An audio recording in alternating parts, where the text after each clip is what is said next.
Hey, in this video lesson, I'm going to be teaching you how to evaluate inverse trig functions. Remember that the definition of, or for two functions to be inverses of each other, basically, when you find the composition of both functions, they both equal x. And if they both equal x, then the two functions are inverses. And we read that as f inverse. If G represents f inverse, so if I just sub in f inverse in place of G, then now I can see that when you do a composition of functions, or if you plug in the inverse to the original function, you will end up with x and vice versa. So we can use that definition to apply that to trig functions. So I kind of talked about this a little bit in a previous video. I mentioned it when we were solving for theta, that when you basically inverses undo each other. So if you take the inverse sign of sine, then that kind of undoes, or some people say cancels out, which is not the correct thing to say. But if you recognize that terminology, that's what's happening there. But basically since they're inverses, they undo each other and x pops out. So we can do that for all of our trig functions here. I have them written both ways, where we have sine of inverse sine x is just x, or vice versa, inverse sine of sine x is just x. So it's basically the same as, something very simple. If I were to take something 2x equals 4, then we can undo the 2 from the x by division, and those 2's divide to 1. That's basically what's happening here. We're doing inverses, kind of goes away. Well, visually goes away. It doesn't really go away. Anyway, getting too technical there. So if we have a very simple example, the sine of inverse sine root 2 over 2, instead of first finding this, then finding that, I can just just go to the shortcut. I know that those undo each other, and root 2 over 2 is going to pop out, and that's your answer. So that's it. That's all it is. It's very straightforward. So let's use that. We are going to have some examples where we are going to do what I just talked about.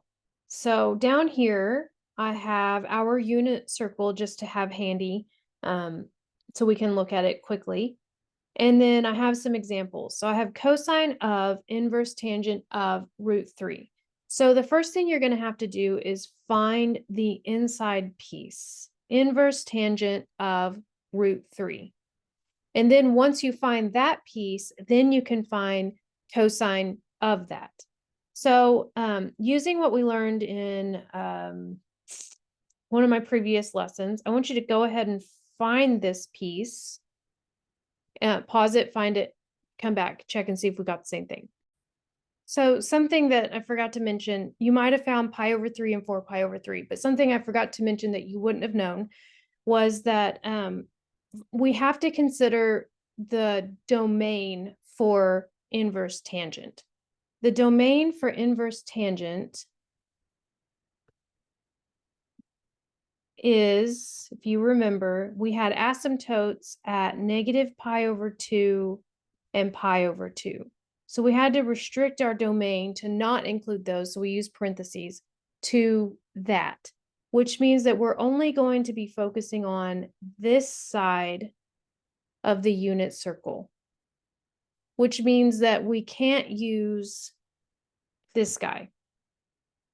So we are just going to be focusing on pi over 3, and we're finding the cosine now of pi over 3, and that one's going to be easy. Cosine of pi over 3 is the x value of pi over 3, and that is 1/2. And then you can quickly check that in your calculator if you switch to radian mode. If you take cosine of pi over 3, you should get 1/2, or even if you take cosine of inverse tangent, I'll just show you. Let's go, instead of talking about it, we need to be in radian mode. So I have cosine of inverse tangent of positive square root 3. Close it, 1/2. There you go. Easy check. All right, so now I want you to try the next one, now knowing that we have to restrict the domain for inverse sine. So you may have to go back in your notes and find out where those restrictions were, and then now try it. So for this one with the restricted domain, if we're finding the inverse sine of -1/2, that actually puts us down here, which is 11 pi over 6. But if we're staying within the -pi/2 to pi/2, then you can write that as -pi/6. Those are kind of the same thing. They are the same thing, but just to kind of be technically correct there with the domain. And then if you're finding the tangent, should have had more room here, sorry, of -pi/6, then that is going to be here. But remember, we have to do sine over cosine and then simplify. And we get -1 over square root 3. But we don't want that square root in the denominator. So we multiply by square root on the top and bottom, and we get negative square root 3 over 3. And that would be your answer. All right, last one. Pause it, try it, come back and check your work.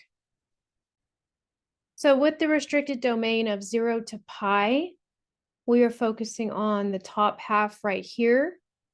And if we're finding the inverse cosine of positive root 2 over 2, that puts us at pi/4. And then the sine of pi/4 is square root 2 over 2. So that's all you do for those. All right, we have some new definitions here. Inverse secant of 1 over x is going to be equal to the inverse cosine of x. So we're just kind of flipping fractions there. And then vice versa, inverse secant of x is the same as inverse cosine of 1 over x. Again, flipping fractions. And then we have our we have our, just lost the word, definitions or identities for cosecant and sine. Remember that those are your reciprocal functions. All right, so let's use that to help us find the exact values of these functions. If inverse secant of square root 2 is this, then it's going to equal inverse cosine of 1 over that value. And then I'm going to simplify inside that parentheses, multiply by root 2 on top and bottom, and we would get square root 2 over 2. And then if we consider the domain for inverse cosine, that's 0 to pi. So if I go up and look at the top half of the circle, the only place that cosine is positive square root 2 over 2 is pi/4 within that domain. So we get pi/4. For the next one, you can really use either one of these. You can set this equal to 1 over x and solve for x, or you can just consider it x. It doesn't really matter. I'm going to use the second equation and say inverse sine of 1 over all that stuff. I need to extend this. Sorry about that. And then I'm going to simplify inside. If I flip that and multiply, it's going to get a little messy for a second. And then I'm going to go over here just so I have some space. I'm going to multiply by square root 3 on top and bottom. I get 3 root 3 over 2 times 3. That's going to be a 6, and then I'm going to reduce. So that actually is simplified square root 3 over 2. So I'm finding within the restricted domain, -pi/2 to pi/2, the inverse sine of root 3 over 2. So let's go up to our unit circle. Remember, we're focusing on the right side over here. We're looking for positive square root 3 over 2 sign. So we're focusing on the y values. So positive is going to be up here. And the only place where that is right here, which is pi over 3. So we get inverse cosecant of 2 root 3 over 3 is pi over 3. And that's all. All right, that's all I have for this lesson. I hope you enjoyed it. If you have any questions, please let me know. I'd be happy to help. And I'll see you in the next one.